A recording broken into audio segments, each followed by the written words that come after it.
नमस्कार दोस्तों, स्वागत है आपका हमारे सनातन ज्ञान की बातें यूट्यूब चैनल में। दोस्तों, इस श्राप के कारण काटा था।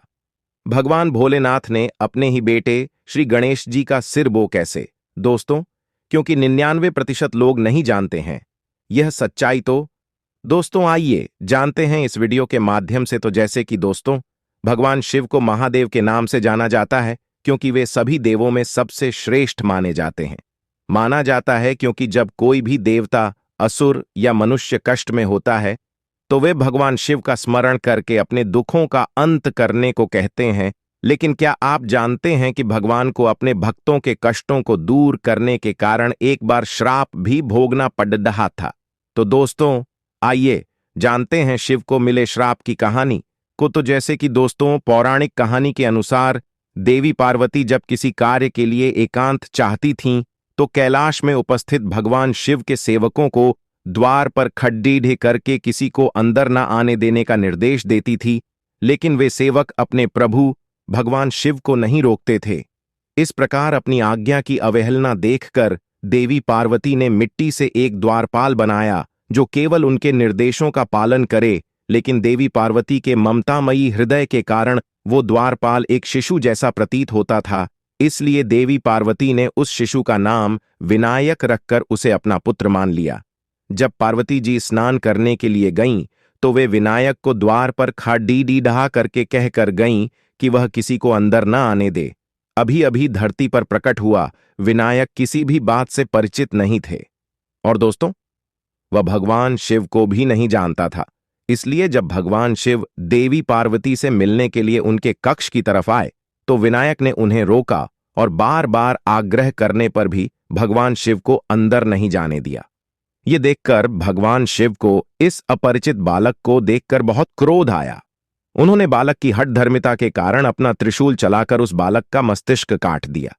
इसके बाद देवी पार्वती के क्रोध और विलाप के बाद भगवान शिव ने पुनः उस बालक में प्राण डाले और उसे गज का सिर लगाया गया।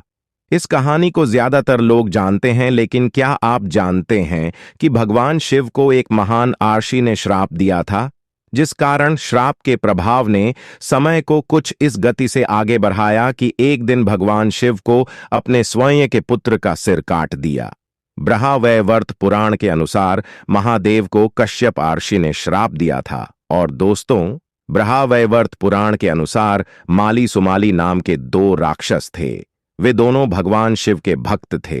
एक बार दोनों भगवान शिव की शरण में आए और सूर्यदेव की निंदा करने लगे। उन्होंने कहा कि अपनी राशि में सूर्य के नकारात्मक प्रभाव के कारण उन्हें शारीरिक कष्ट उठाना पड़ रहा है। सूर्यदेव अगर चाहें तो उनके कष्ट को कम कर सकते हैं। उन्होंने भगवान शिव से सूर्यदेव को उन्हें कष्ट न देने के लिए कहा। भगवान शिव सूर्यदेव को समझाने के लिए पहुंचे, लेकिन सूर्यदेव ने कहा कि माली और सुमाली शिवभक्त जरूर हैं, लेकिन वे क्रूर राक्षस हैं और उन्हें अपने कर्मों का दंड मिल रहा है। नियम के अनुसार सूर्य अपनी गति के अनुसार ही सभी राशियों में गोचर कर रहे हैं, इसलिए वो माली सुमाली पर विशेष कृपा नहीं कर सकते। सूर्यदेव के शब्द अंधकार से भरे हुए थे। यह सुनकर भगवान शिव को बहुत क्रोध आया और उन्होंने सूर्यदेव पर त्रिशूल से प्रहार किया। और दोस्तों, त्रिशूल से प्रहार से सूर्यदेव का सिर कटकर गिर गया और उनके प्राण त्यागते ही धरती अंधकारमय हो उठी। यह देखकर ब्रह्मा के पोते और सूर्यदेव के पिता कश्यप ऋषि बहुत ही दुखी हो गए।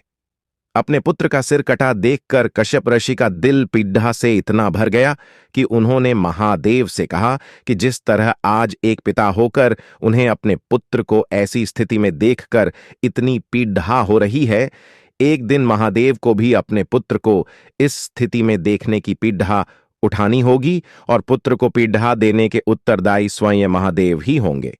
एक पिता की पीड़ा देखकर भगवान शिव भी बहुत व्याकुल हो उठे। तब सभी देवताओं ने भगवान शिव से प्रार्थना की कि बिना सूर्यदेव के पूरी धरती अंधकारमय हो जाएगी और पृथ्वी पर जीवन ही संभव नहीं हो पाएगा। ये सुनकर भगवान शिव ने सूर्यदेव के शीतल पड़ह चुके तेज को जीवित कर दिया।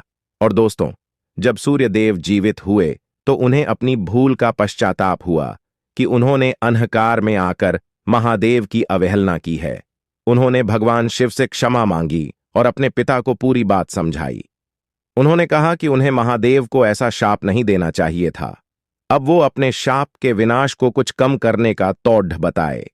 यह सुनकर कश्यप ऋषि ने कहा कि दिया गया शाप वापस तो नहीं लिया जा सकता, लेकिन महादेव ने जिस तरह सूर्यदेव को जीवित किया है वे अपने पुत्र को भी जीवित कर पाएंगे, और अपने अलग स्वरूप की वजह से महादेव का पुत्र देवता के रूप में घर घर पूजा जाएगा। और दोस्तों, भगवान सूर्यदेव ने माली सुमाली से कहा कि वे अपने बुरे कर्मों को त्याग कर अगर विधि विधान के साथ सूर्यदेव और भगवान शिव की आराधना करेंगे तो वे अपने कष्टों से शीघ्र ही मुक्ति पा सकते हैं।